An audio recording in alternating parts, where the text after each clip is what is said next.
Situació meteorològica complexa al Pirineu, amb pluges. Hem encetat una tongada de precipitacions que, amb diverses interrupcions, farà acte de presència durant pràcticament tota la setmana. Amb el mapa de precipitació prevista podem comprovar com les traces de pluja són presents pràcticament tota la serralada, tal com deien, seran habituals al llarg d'aquesta setmana. Amb el mapa de símbols ja predit per demà dimarts, hem posat un mapa amb molts símbols de precipitació. És un mapa més significatiu de la tarda. Durant el matí encara hi haurà força estones de sol a pràcticament tota la serralada, tot i que ràpidament hi haurà creixement de nuvolades. A partir de mig matí i també faran acte de presència ruixats, tempestes a pràcticament arreu de la serralada. Durant les primeres hores de la tarda seran localment fortes a punts del Pirineu Oriental. Durant la tarda, les precipitacions més importants tenen tendència a desplaçar-se cap a punts del Pirineu i del Prepirineu Occidental. La temperatura demà sense masses canvis.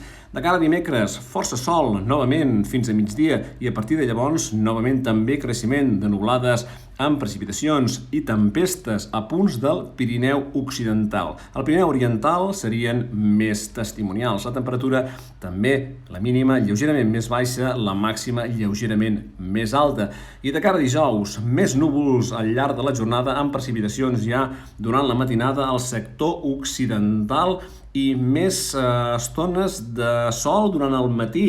Estones d'entre el matí i el migdia hi haurà algunes estones de sol, tot i que a partir de migdia novament creixement de nuvolades amb tempestes bastant irregulars durant aquesta jornada, amb temperatura mínima una mica més alta i temperatura màxima una mica més baixa. De moment això és tot des del Servei Meteorològic de Catalunya.